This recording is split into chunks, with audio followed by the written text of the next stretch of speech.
As the beating of a heart tells us that life is in the soul, so the beating of a drum tells us that life is in the people, and the people as a whole, and this is the power of drums.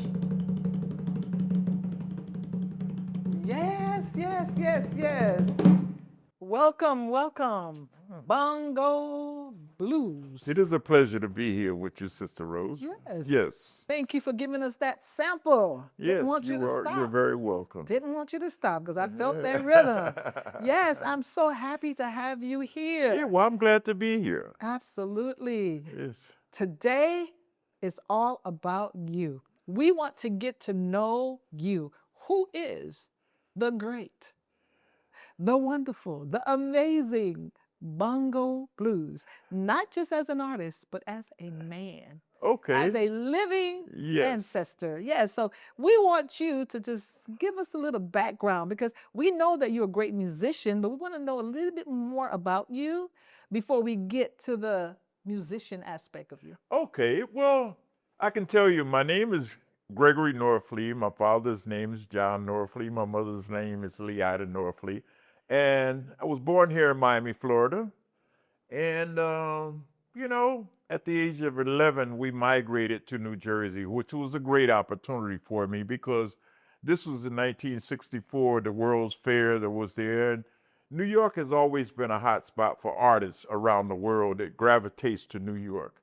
And during that time, during the 60s, I was like 11 years old.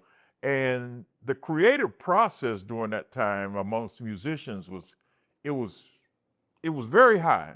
It was things were like with jazz, rhythm and blues, soul, rock.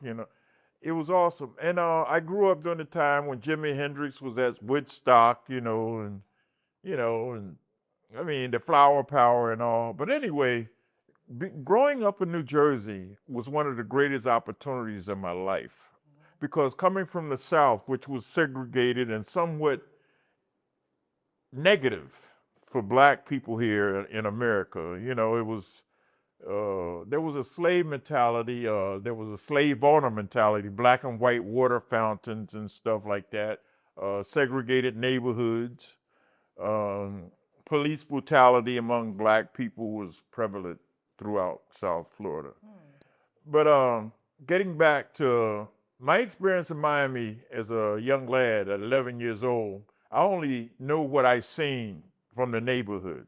But when I went to New Jersey, it expanded my whole horizon because I had a chance to experience Philadelphia, which was near New York, Connecticut, and the arts were very popular. But during the time I was coming up, I was always a big guy. I'm 6'3". Right now, I can't tell you my weight, but during the time I grew up, I was very physically fit, and athletics took up most of my time. Uh, I was gravitating to music, and I always felt that I was an artist, but the athletic side of me kind of overcame the artistic side of me.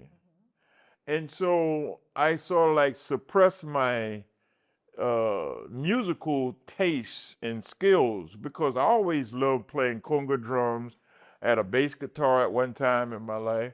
But as I grew physically, athletics just, it wasn't my own desire. It was just people pulling at me, play basketball, play football. And so I did that, even though it wasn't a priority for me, because my drums and the things that I wanted to do was my priority, but I was pulled away from that. So I ended up getting a scholarship, a senior in high school, to play football. I went there and I wasn't happy. So I dropped out of school. I mean, I wanted to I wanted to do the arts. I wanted to play music. I wanted to create things. I always had a mind for designing and making things, you know. Uh, but being an athlete in college, when they give you a scholarship, they pretty much want to own you and dictate to you everything they want you to do. And I got sick of that because I wanted to make things. I wanted to create things. I wanted to make music. And I was separated from that because of the football scholarship. So I had to make a decision to leave school because I didn't have the money to continue. And I ended up getting into a relationship temporarily. Uh, when I quit school, I joined the military. And while in the military at basic training, my girlfriend at the time called me and asked me to marry her. And I said yes, which I had no business. It was one of the biggest mistakes, but it was a learning experience. Thank God we didn't have any children. Okay, all You right. know, I want for to 3 years explore. while I was married, I regretted it and I tossed and turned and I knew it wasn't right because I just wasn't feeling it. And I was having a relationship outside of my marriage, which I was guilty of, but I wasn't satisfied at home because I didn't feel that I was supposed to be there. So after 3 years, I finally decided, okay, this has got to stop because it's really getting, we started fighting and arguing over, little things. And I said, oh, this is a no-no because I wasn't happy with my life at the time because of the tension constantly. So I ended up, and when I got separated, I went and bought myself a conga similar to this. And I started gravitating to guys. I knew a couple of guys in the military that played flute and other guys that played instruments. And I started gravitating toward these guys. And in Augusta, Georgia, after I got out the military after 2 years, I started playing music around Augusta, Georgia. I mean, playing the drums. I didn't pick up the flute yet until I came to Miami. I left Georgia in '78, came to Miami, and that's when I picked up the flute. It was just something that I always desired. I went to the pawn shop and bought a flute. And I sat in my mother's yard under the mango tree, and I learned everything about that flute. I mean, because I was constantly listening to the radio and stuff, and I learned that flute in and out. And I started playing. I even used to walk from South Miami to Coconut Grove in the village. And then I started playing the flute and making money. I had a collection plate, one of them church collection plates. Yes. And it had felt in the box. I started making, next thing you know, I got $50. And that was the beginning of my flute. But I still was playing the drums and stuff like that. But flutes kind of evolved in my life at the time. Oh, and that was back in the, late 70s, going into the early 80s. Here in Miami, there was a drug epidemic that took over. Were you here in the 80s? Yes, I was here. Oh, you know about that. That was crazy. And unfortunately, I slipped through the cracks and fell into the drug culture. It was devastating. And that was from 1980 to 85. It was 5 years. And in 1985, my nephew was born in New Jersey. So my sister brought him down to Miami. He was 2 months old. He was born in June the 27th, 1985. And she brought him to Miami in August 85. He's 2 months old. And me being the only boy in the family at the time, besides my grandfather, when I seen my nephew, it changed my life. Wow. And my sister, she wasn't, the relationship she had, the guy wasn't there, so I had to be there for my nephew. And it changed my life because I was kind of unbalanced in my behavior and the things that I was doing. And so, but when I seen my nephew, I said, okay, Mom, I'm going back to Jersey with my sister. And it changed my life. I went back to Jersey with my sister in August of 85, helped her raise my nephew. And in the process, I got a job at a hospital, a local psych hospital. And I worked that job for 15 years. Wow. But during the time I worked that job at the psych hospital, I started buying instruments. That job allowed me to buy a vehicle, buy instruments, and just have a life. I ended up playing over in Harlem. Wow. I ended up playing at the Adam Clayton Powell office building. I am playing some of the fabulous historic jazz clubs in New York. and it was like a dream come true. I never thought that I would be playing in New York City. Wow. That is amazing. There are people. I could recall being on 125th Street with my conga drums and another friend of mine. We playing the drums, and this guy came by, and his name was Mike Davis. He was a bass player for the Harlem Renaissance Big Band. And he came up and he said, "Man, why don't you come to the jam session at St. Nicholas Pub on Thursday nights?" And I said, "Well, okay." I took his phone number, gave him mine, and I'm over in Jersey now. After we finished our little gig in New, on the street in New York, I went back to Jersey. So that following Thursday, I called him up. I said, "Mike, are y'all gonna have the jam session?" He said, "I said, well, do you have a conga player?" He said, "No, you're the conga player we're waiting on." So I said, "Okay." I packed my drums in my van. I'm coming across, the George Washington Bridge entering New York. And something was telling me not to go. But then again, I kept going. I said, "I'm going to this." Don't you know I pulled up to St. Nicholas Pub, which is, if you ever look up that on the internet, on YouTube, St. Nick's Pub is where a lot of famous jazz musicians Wow. played. Okay. Miles Davis, Charlie Parker, Wow. Dexter Gordon, some of the famous jazz players, some of the innovators of the music, Wow. played at this club. That's amazing. And I was invited to play with the Harlem Renaissance Big Band at this club. And I didn't know that they had a contract with a tourist agency where they brought all of these Asian people that was coming visiting New York. They had a tour bus full of Asian people that came to this club. I pulled up in my van, I unloaded my drums, parked my car, and I walk into this St. Nicholas Pub, and the band was cooking. And so Mike Davis, he told me, he pointed down next to him, bring the drums up.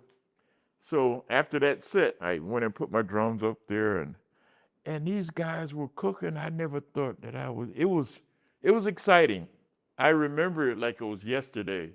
I'm playing in New York with some of these baddest Wow. New York musicians, and they respect and honored me. And so we playing this particular tune, and you know how with the jazz band, everybody get a chance to solo. Exactly. And so when it came to my time to solo, I did everything. I had two nice congas.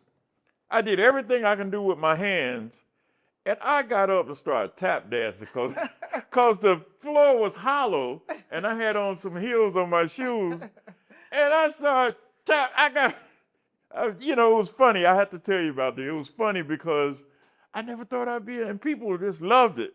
And so after the band finished playing that set, all of these Asian people just taking pictures of us, and and I like you a celebrity or something. And from there, I started meeting other musicians, and they were inviting me to different. I mean, I even went to Detroit Folk Festival at Wayne State University with the band. They invited me to go, all expenses paid. I couldn't believe it. And this was in the early 90s, somewhere in 91, 92, I went to Detroit Folk Festival playing as a percussionist with this folk band. And we did a performance at Wayne State University. I had a chance to meet Abdullah Ibrahim, which is a South African pianist. He's a jazz pianist. And I had a chance to meet him because we were on the same stage, and it was exciting because I had always read about this guy, but yet here I am standing talking to him. Wow. And anyway, after we finished our performance at the Wayne State University Folk Festival, we had a limo driver. She was a Mexican young lady. And she was very much into jazz. I asked her, "Well, what's going on in Detroit? What's going on? Is there any jazz clubs?" She said, "You like jazz?" I said, "Yes." She said, "Well, there's a CD release party. Rodney Whitaker, which is a famous bass player that played with Wynton Marsalis, he was having a CD release party. And during that time in New York, you go to a jazz performance, you paying $35 to $50 for one set. In Detroit, in the early 90s, when I went to this club, what was the name of it? It was a legendary jazz club, the Bluebird Inn, where all these legendary people played at the Bluebird Inn. Miles, just like in New York with the St. Nick's Pub, Miles and a whole lot of other. And this lady picked me up from the hotel, took me to the Bluebird Inn, and I'm thinking that I'm gonna pay $25 or $30 for admission. They charged me $5 to come in. I couldn't believe it. Not only that, they had a buffet with salad and chicken and rice. In New York, you would have to pay $100 to get something like that. That's just the difference in Detroit and Chicago. I mean, Detroit and New York at that time. New York is very expensive. Most expensive place in the world, especially when it comes to music, But in Detroit during that time, I was surprised that I only paid $5 to get in. And then the players, I was familiar with all the guys that were playing, Rodney Whitaker and so many other guys that I will always read about because I'm a jazz aficionado. I know not only love the music, I read about the history of the guys that are playing and producing the music. And so after these guys finished the set, these guys were so nice. Like in New York, when the band finished, they pretty much don't want to be bothered with the audience. They go on somewhere and realize these guys came down off the bandstand and had a drink with me at my table because they was fascinated with what I was wearing. I had one of the dashikis that I had made. Wow. And it stood out. And me being a big guy, these guys came over to the table. Hey, man, where you from? I said, well, I'm from Jersey. She said, man, I'll be in New York next week. I want you to make me one. Wow. I mean, this guy, but they were like homeboys and, they didn't separate themselves, because of their celebrity status. But in New York, for some reason, when guys go to New York, they seem like they get an ego. But anyway, it was a great opportunity traveling there, playing in Philadelphia, playing all around Jersey and New York and stuff like that. And it was a great opportunity. I mean, I was in, Jersey. I stayed there from 85 to, when I left Miami in 85 with my nephew and my sister, went back, got the job at the hospital. And from 85 to 2000, that's 15 years I worked at the hospital. Within that 15 years, I really had a life because I stopped doing the street drugs and drinking and everything. And I just got totally into the music. I was able to support myself. I had a good job. I kept a nice vehicle, bought top brand instruments, electronic equipment. And I had videos where I would practice in the wintertime and look outside and snowing. But I learned the flute, I learned the drums. I mean, I just elevated my abilities on my instruments to where I played on the stand with people that had went to conservatories and colleges and universities, and I never had that opportunity. And they couldn't believe that, what I was doing with my instruments, whether it was a flute, I had a saxophone, I had 3 saxophones, soprano, alto, and tenor. And I was learning those, I was evolving, but I'm a percussionist by nature, a drummer by nature. And so trying... I'm going to ask you, yes, just to go back a little bit, because your life is just so amazing that you have so many experiences, and especially dealing with other musicians and, dealing with other cultures as well. But I just want to take it back a little bit. Okay. I mean, in terms of instruments, because we're focusing, on you being a musician for now, because I know you wear many hats. Yes. But I mean, what was your first instrument in terms of the love that you have for the one percussion. particular percussion? Okay, started with the drums? Yeah, starting with the drums, bongos, then congas. Because I can remember when I was like 10 or 12 years old, my mother bought me some bongos. I kept bugging her about buying me some bongos. So finally got the bongos. And then about 12 or 13, I wanted a bass guitar. But the bongos were the first one that she actually bought. Okay, prior to that, I was only playing on cans and, you know, tabletops or whatever. I didn't really have no legitimate instrument, but the drums were like boiling in me. Okay. You know, before I left Miami as 11 years old, I was playing on cans and all kinds of stuff, you know. So what was your motivation? Because I know as children sometimes we're introduced to different instruments because we listen to music and we kind of are drawn to certain instruments.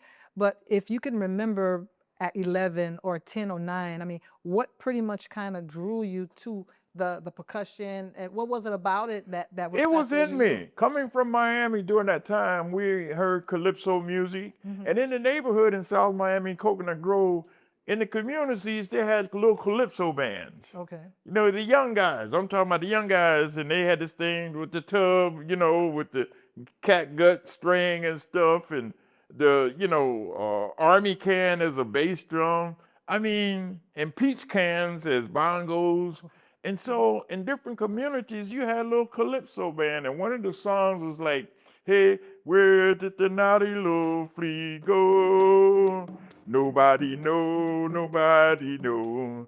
Where did the naughty little flea?" I can remember as a little kid, we used to play that calypso song, you know, because I was part of a little community calypso group. And then we had the little straw hat with the fringes on it, and had the pants cut with the fringes, you know. And it was exciting. It was really exciting. I mean, I left here when I was 11, so this had to be when I was 9 to 10 years old, you know.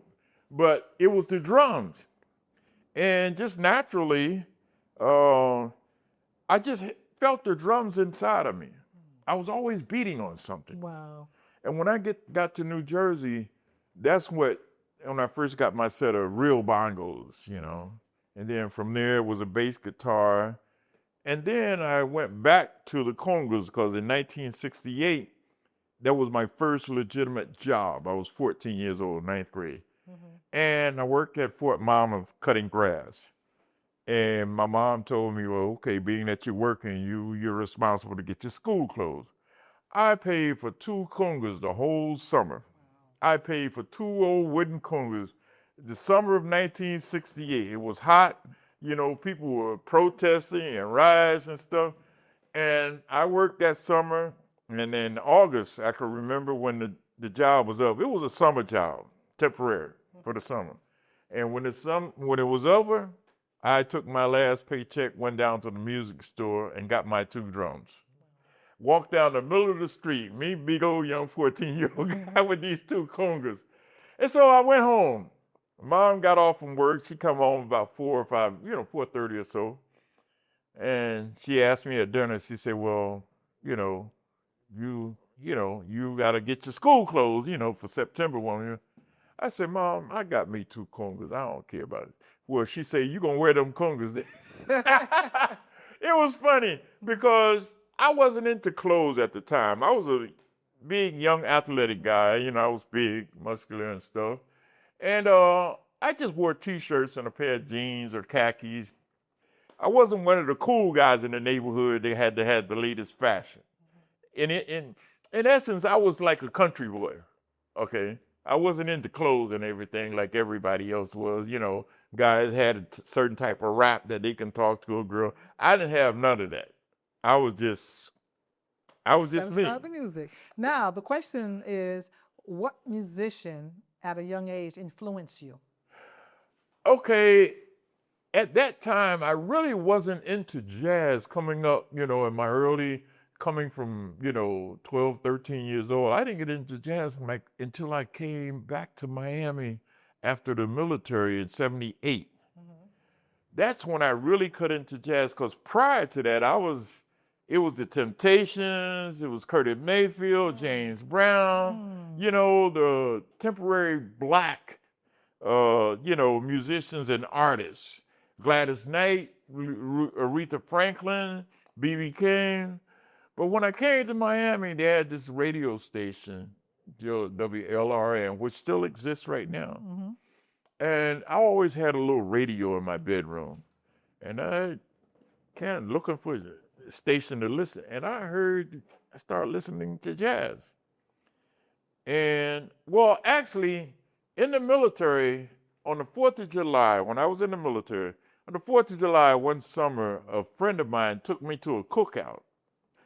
And the brother that sponsored the cookout, he was from Washington, D.C. And you know, D.C. is a place where jazz artists evolve, you know, a lot of big name. And this brother was playing this music by Freddie Hubbard called First Light. This is the first time I really zeroed in on jazz. I'm talking about real jazz. If you look up the name Freddie Hubbard, you'll see that he was one of the pioneer trumpet players, like with Miles Davis and so many others. But I listened to this First Light by Freddie Hubbard, and I asked the brother, I said, who's that playing, man? Because I kind of like that. And he told me it was Freddie Hubbard.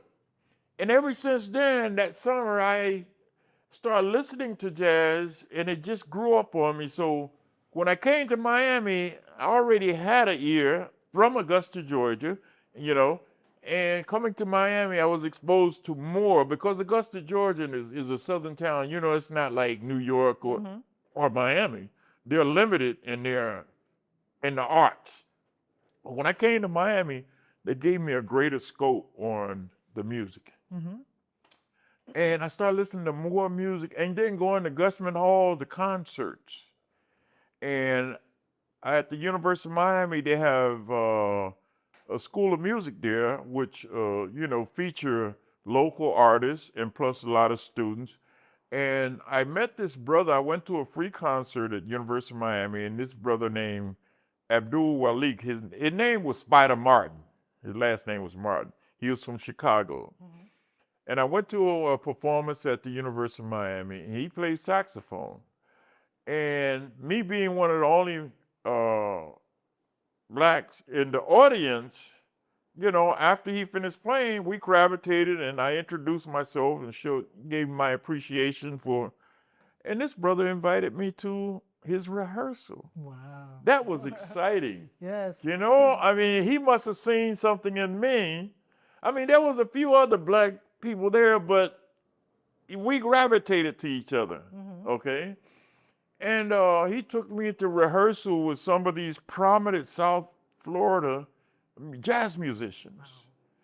And it's not something that I was going there to seek, but it was an invitation from him, one brother to another.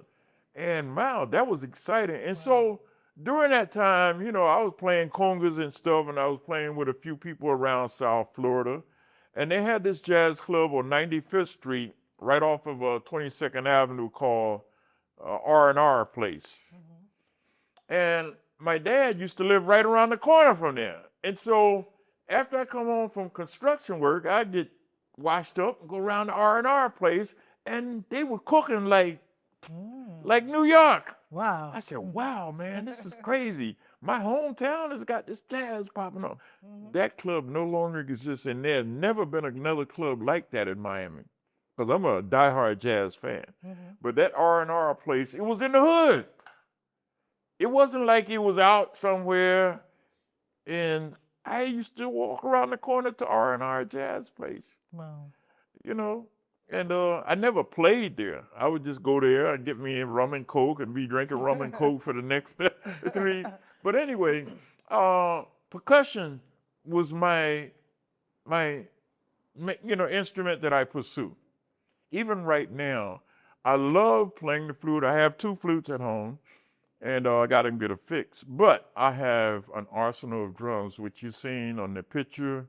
And I had a couple of drum sets, you know, and I decided to narrow it down to, you know, and I'm doing more poetry and drumming now. Yeah.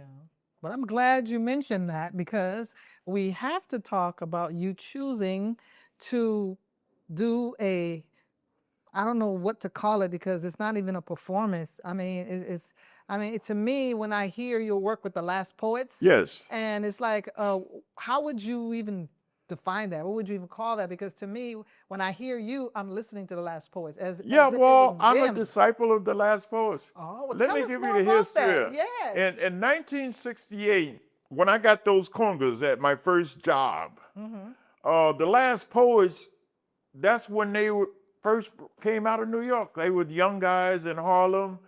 And the album, The Last Poets, I bought it. And me having those congas, I started performing in school, playing the congas. 14 years old with these two congas I had that year going back to school after, the 68. Going back to school, I'm started performing The Last Poets in school because I had listened to them the whole summer, And some of the plain poems you heard me do on the YouTube, those poems were created back during that time, 68. I have been reciting those poems since that time. I have the book of The Last Poets and all of their poems.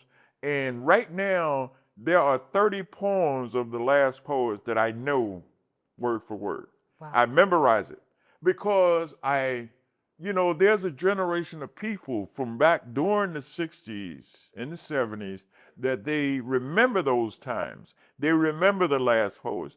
And a lot of times when I'm out performing, people say, man, I remember you, I do The Last Poets. They always compliment me. People pay me to come and do The Last Poets. The younger generation, I expose them to The Last Poets. Absolutely. Okay? Have you ever met I played with them before. Wow. Yeah, I played with them twice here in Miami. When they came to Miami, I played with them at the African Heritage Cultural Arts Center. I played percussion. And they didn't bring the whole group, but they brought two of the poets, Avio Dune and Umar bin Hassan were the two people that came from New York at the Cultural Arts Center. And Mr. Davis, he called me and said, well, we got, Avio Dune and Umar bin Hassan of The Last Poets going to perform here and they need a drummer. I said, he asked me would I, be able to drum, and they paid me a nice fee and I went there to drum. And then just a few years ago, they came down to Ashley Thomas. They had this organization called Muse right there on 54th Street. Yes, you remember that? And a lot of those pictures, some of those pictures, was with that Muse organization where I performed. But we had a couple of The Last Poets come down, was invited to perform there, and they needed a percussionist. Wow. And there I am right again. There, so they're familiar with me. Yes. I'm grateful to have that opportunity because the guys, when they came back to Miami after that first time, they came back the second time, and they specifically requested that they find bongos. Wow. Because and plus they were surprised when I started running off their poems. Wow. I memorize them, and I'm playing the drums, and that's what I do. You know that you're going to have to please bless us with one of those pieces. So we got to have something. I know that I may be putting I'll be glad. I am honored to share one of The Last Poets pieces with you.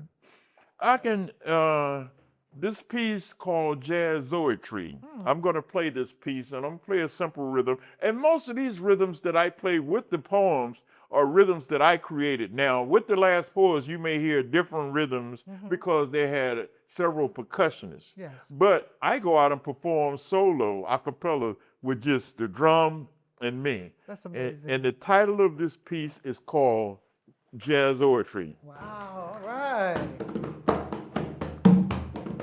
My horn, born interpretation of saying what the musicians are playing.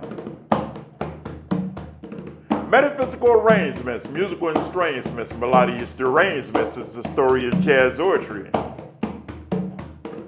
Taking the word jazz and poetry, dropping the P on poetry and calling it jazzoetry. Transpositional wordplay, length, rhyme, and space and time. We climb to a crescendo, then swing on out. That's what jazzoetry is all about. Ideas connect, intersect, respecting, interjecting, projecting accolades of thought are all brought out in a torrential spout, which hits you with clout, makes you want to shout. Each line making its own intense sense.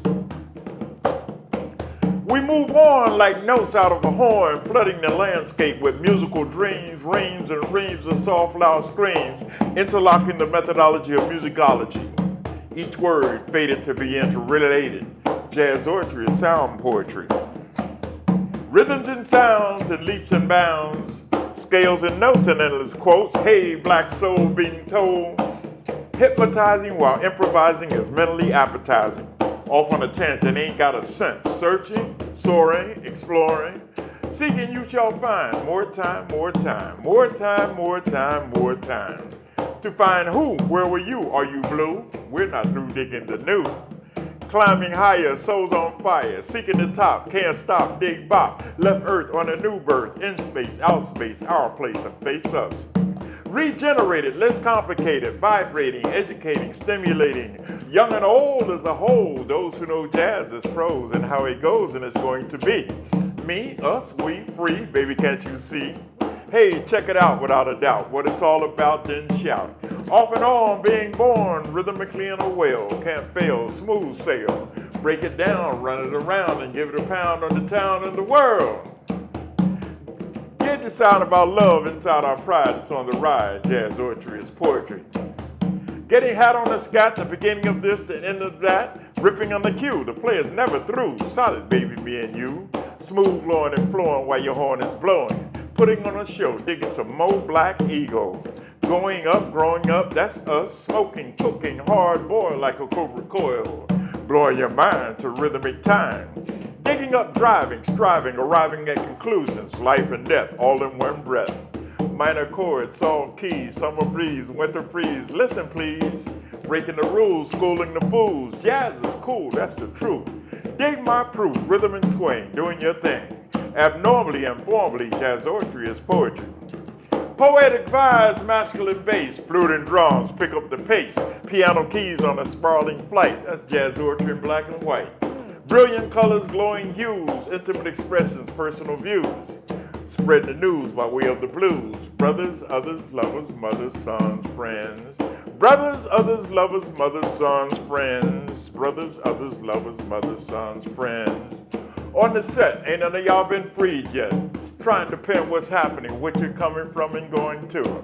Communicating with me and you. Internal feeling is spiritually healing when I'm dealing with jazz that has turned me on. Blow that horn, blow that horn, blow that horn. Of course it's balls. Get on your horse and ride with pride. Jazz and poetry side by side. Jazz oratory. Yes. That's an original piece by the last poet. That is amazing. Yes. See, that's why I consider you a living legend. You've been through the fire. You've been through. Oh, yes, believe me, I've been through the fire. And you have used your talent and your ability. Give me a little bit more about that. How have you used your abilities, your talent, your experience to enrich yourself and to help you get through those times? Well, I'm glad you mentioned that.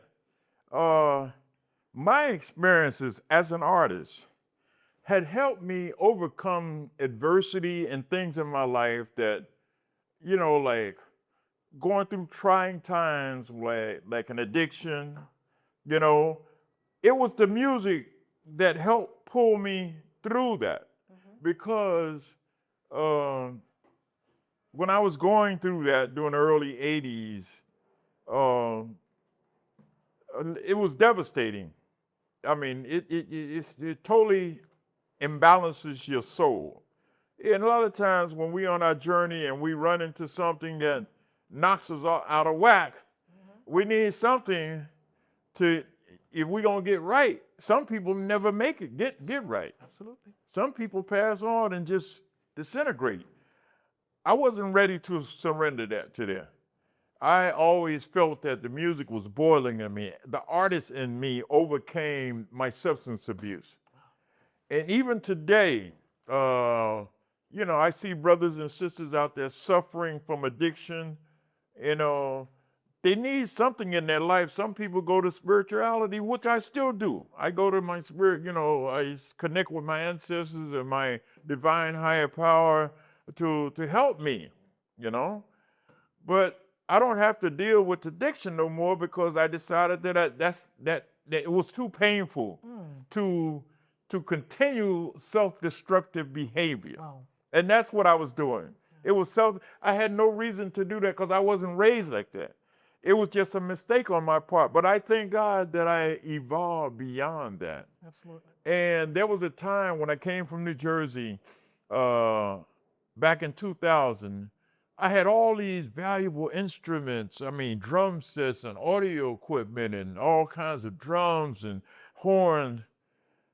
In my addiction, when I came back to Miami, I ended up selling all that stuff because I was disconnected from, living in Jersey is much different than here.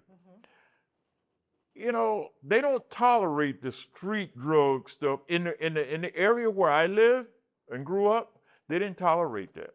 The drug addicts that were in town, they were easily identified in the community. Didn't nobody bother them, and they didn't bother nobody. They respect. But down here, these people was doing drugs everywhere. Wow. At the bus stop, in the clubs. Oh my God, yeah.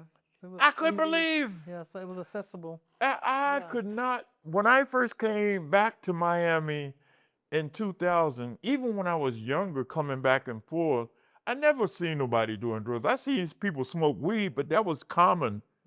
But when I came down here in 2000, people were like sitting at the bus stop, smoking crack and snorting cocaine, and I had never seen that. They don't tolerate that in New Jersey. But down here, they tolerate that. I would go to, me and a friend or a cousin would go to a local bar to have a beer, and there are people, the bartender selling cocaine. I had never seen that. Only here in Miami. And that stuff still exists, But I thank God it was the music that helped me. I look back at the pictures, and a lot of the pictures that I sent you, only a fraction of stuff that I created in the last 15 years. I got customers that when I was out there at the Civic Center, 16th Street and 12th Avenue, I had a vending stand. I have pictures of the vending stand. And I have customers from 15 years ago still holler at me. I mean, I can be riding my bike down Biscayne and somebody, Bongo, remember me? I can be in Walmart, somebody, hey, Bongo, all across the aisles and stuff. You people hollering my name. But let me give some background with that, right? Because you are gifted and you have a lot of creativity. So you switch from the music at times and you focus on your clothing line or your other projects you that know you what? work on. So give us more information. The because I creative know you. process, Yes. as far as the fashion and the clothing, Yes.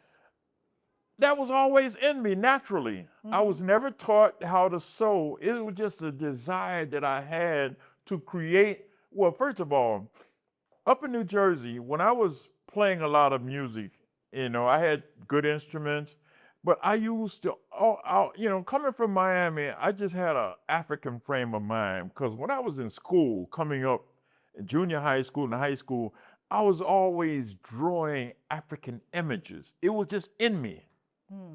And when I graduated high school as a senior, I had my first dashiki. I had to bug my mother to buy me this purple traditional dashiki. It's the only one that I ever had when I was coming up because we wasn't rich and mom didn't have the money. She raised us the best she could, but I had to have that dashiki on under mine. But that was an indication of my path, having that dashiki on under my cap and gown. So when I took off the cap and gown, it was that traditional dashiki. I can still see it today. And I bought it from this shop. The only black boutique or African shop they had in that town of Red Bank. I remember I used to go by there every day because the stuff, like all the stuff you have, this brother was, I forget his name because that was back in 71, 72. All African stuff. Clothing, masks, statues, different things from Africa. And every day after school, I walk from downtown, to school or through downtown and visit this brother's shop.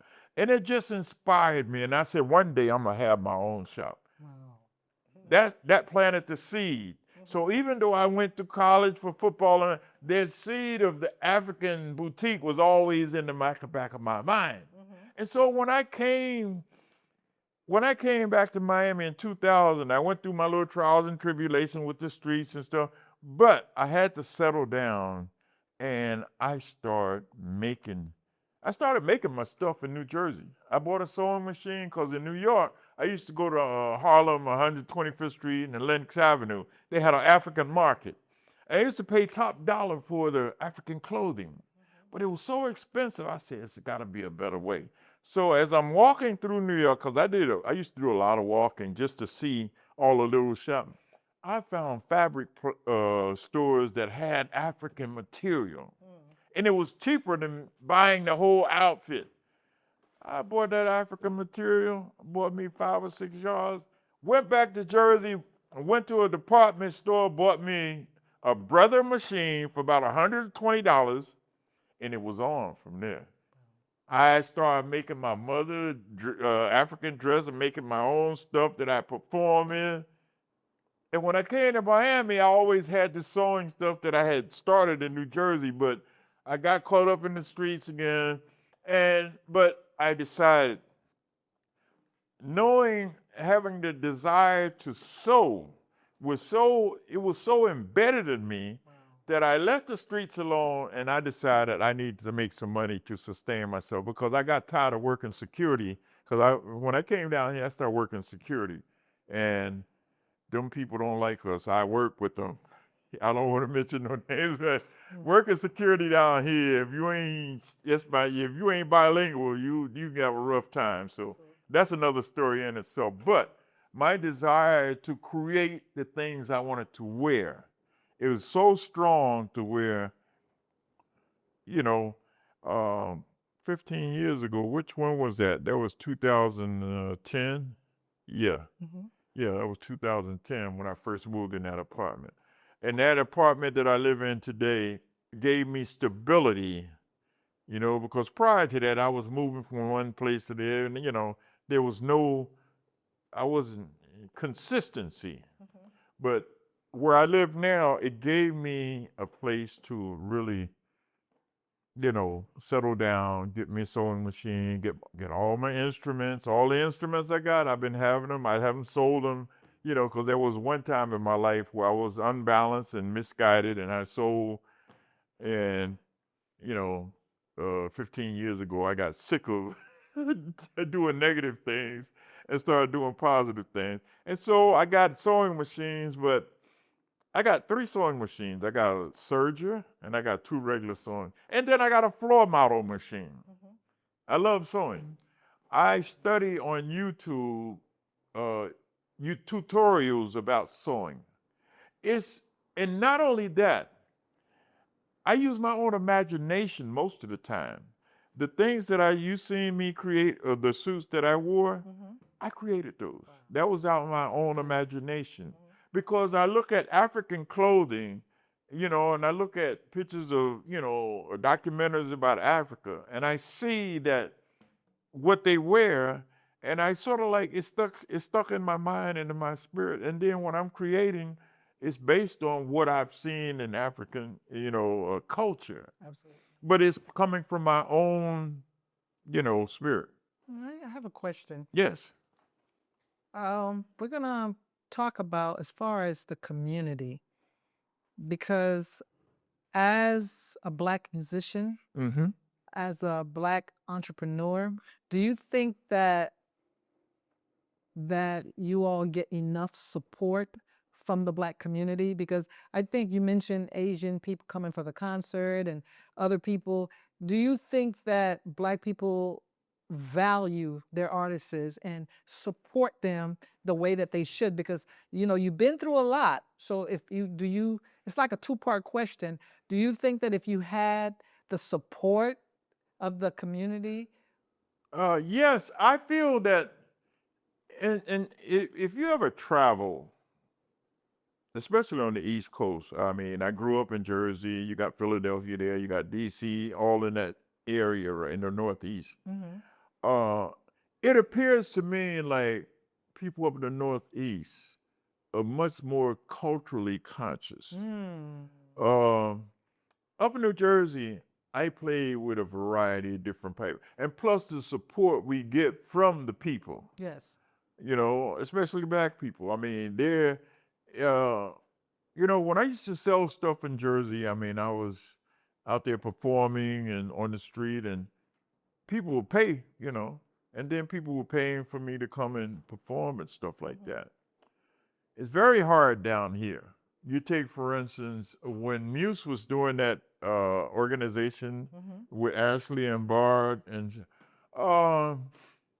it appeared they used to have markets over there, and people didn't want to pay for the stuff that I used to spend all night making stuff, and people didn't want to pay the price. And I don't feel that I was overcharging or blowing it out of proportion. It's just that people don't have respect down here for the culture. In Miami, absolutely. Yeah. That's something In we New York, notice. I never had a problem with people buying my stuff. I can remember a couple of times I went back to Jersey and I took some stuff that I made. I went out on the streets of Newark and sold it just like that. Wow. People didn't even question me about the price. They respect the culture up in New York, New Jersey, Philadelphia, D.C., Atlanta. They respect the culture, okay? They honor the culture because they purchase the stuff and they like to wear it. Down here, I'm here.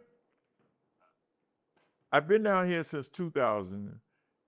And one of the reasons I haven't gone is because this organization called Carrefour, I have this apartment which I got through them because at one time I was homeless.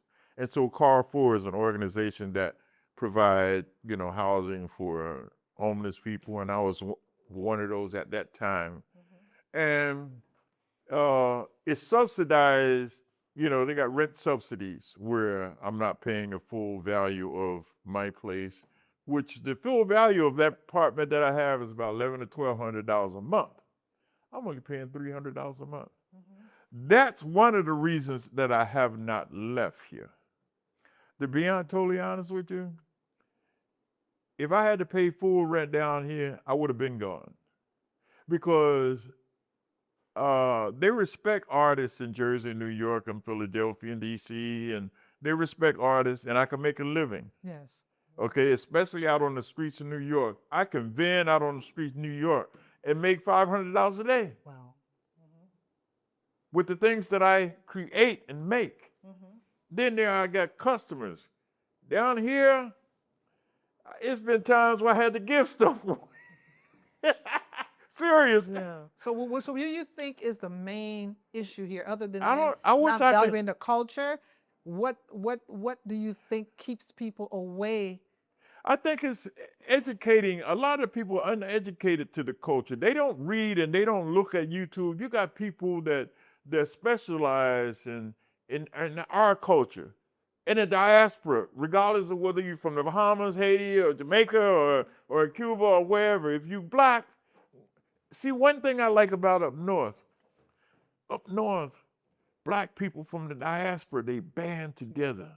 They are all identified as African. But coming down here, you have a strained community.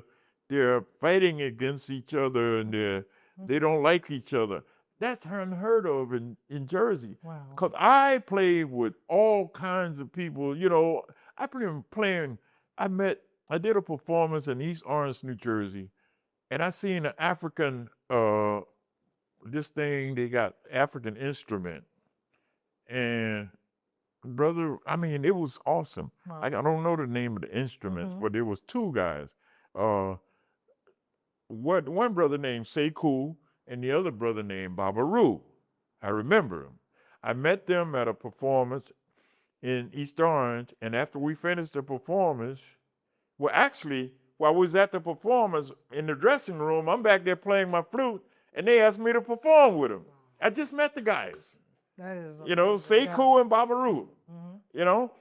And after performance, they had to catch the train at the Penn Station in Newark to go back to New York and then go to another gig at Staten Island. At the time, I had a van. I said, don't worry about catching the train. I put them brothers in my van. We got on the highway, and I took them straight to Staten Island and performed with them. Wow, that's amazing. That was an experience of a lifetime. Meeting these two African brothers, which I never, Wow. just meeting them in the dressing room. Yeah. That's the difference in being up there and being down here. I'm here and I'm doing the best I could. Absolutely. I'm too old to go live in the cold weather right now. So I don't see myself going back to New York or anywhere else. I'm here, I'm gonna do the best I can and try to share whatever knowledge I have or whatever talents I have. Even if I have to give it away, I'll do that. Because people just are not ready for it. They're not educated. And, Absolutely. you know, they are up north, they academically, they're more serious about studying the culture. And once they understand from an intellectual point of view of the culture and what we as Black people, what we represent, and those before us, you know, I'm proud of it.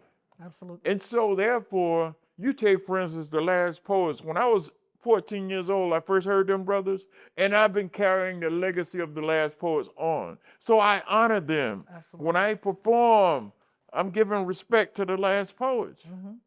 And so, you know, You're keeping the culture alive. exactly. You're giving it value. Long as I have breath in my Yes. body, I will let people know about the Last Poets. I am this extension of the Last Poets. Yes. And so therefore, I honor the culture. Absolutely. Because those brothers came at a time when there was turbulence. And let me tell you, there's a poem called True Blues. It's a tribute to the blues. It's by the Last Poets. I'm going to do a little bit of it. Go True ahead. Blues. Okay, what you can do, you can close us out with that. With True Blues. You're going to close us out with True Blues. And then I don't want to forget, you know, for us to be able to display some of your work. We want to be able to hold Yes, up I got some so stuff to people share can with see. you. Because after this great interview, a lot of people are going to be interested in what it is that you're producing, your creative ideas, and how you've been able to design certain things. So after you bless us with this piece, we're going to be able to hold up your work so everybody else can see it. All right. I love it. I appreciate you all inviting me here to do this. I'm honored. And to the audience that may see this video, thank you for watching this video. And I'd like to share with you a poem by the Last Poets. It's an original piece by the Last Poets. And I've been doing this poem for the last 15 to 20 years, beyond that. And the more I do it, the more I love doing it. So just open your ears and accept my offering of the Last Poets, True Blues. We start at the beginning of the journey from Africa to America. From the southern cotton field to the Black migration north during the late 20s, 30s, 40s, and peaking during the 50s. The blues represent the raw emotion emitted from the slaves as a pure outlet for their suffering. In each episode, we see the blues evolve into its present-day form. The poem ends in the black as a blues, the wound to the tune. The lesson in the blues is the true news of a continuity of a gauntlet of soulful views, one worth 1,000 pictures. True blues ain't no news about who's been abused. For the blues is as old as my stolen soul. I sang the blues when the missionaries came, passing out Bibles in Jesus' name. I sang the blues in the hull of the ship beneath the sting of the slave master's whip. I sang the blues when the ship anchored the dock, my family being sold on a slave block. I sang the blues being torn from my firstborn and hung my head and cried when my wife took his life and then committed suicide. I sang the blues on the slave master's plantation, helping him build his free nation. I sang the blues in the cotton field, hustling to make the daily yield. I sang the blues when he forced my woman to bed. Lord knows I wish she was dead. I sang the blues on the run, ducking the dog and dodging the gun. I sang the blues hanging from a tree in a desperate attempt to break free. I sang the blues from sun up to down, cursing the master when he wasn't around. I sang the blues in all his wars, dying for some unknown cause. I sang the blues in a high tone, low moan, loud groan, soft grunt, hard funk. I sang the blues on land, sea, and air about who, when, why, and where. I sang the blues in church on Sunday, slaving on Monday, misused on Tuesday, abused on Wednesday, accused on Thursday, fried alive on Friday, and died on Saturday. Sure enough, sang the blues. I sang the blues in the summer, fall, winter, and spring. I know sure nothing, the blues is my thing. I sang the backwater blues, rhythm and blues, gospel blues, St. Louis blues, crosstown blues, Chicago blues, Mississippi goddamn blues, the Watts blues, Harlem blues, Ho blues, gut bucket blues, funky junkie blues. I sang the up north cigarette cough blues, the down south strung out on the side of my mouth blues. I sang the blues black. I sang the blues blacker.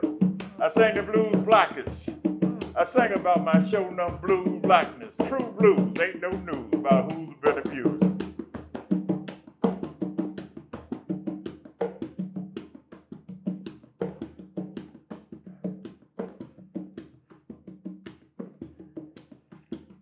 True blues. True blues. Ooh, I love that poem. That Oh was man, amazing. I love that poem Absolutely. because you hear the context of that Oh, yes, poem and the absolutely. Yes. I see images of brothers and sisters being hung. Yes. You know, I see images of a slave master dogging some brother or sister out. You know, and this actually existed. Absolutely. You know, and American history is black history. And these things have happened. That's why reparations is a necessity. By the way, ladies and gentlemen, we need to start advocating for reparations because what they've done and what they're still doing, they got to pay us for.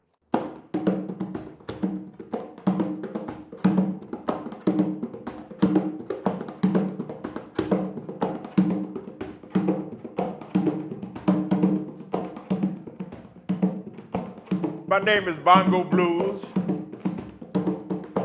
I'm an artist.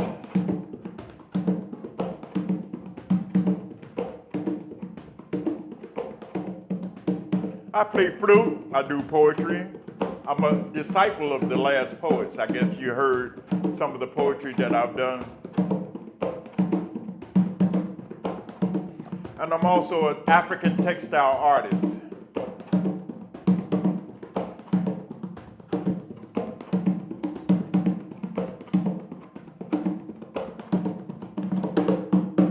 Yes, Bongo Blues. Thank you for letting me share myself.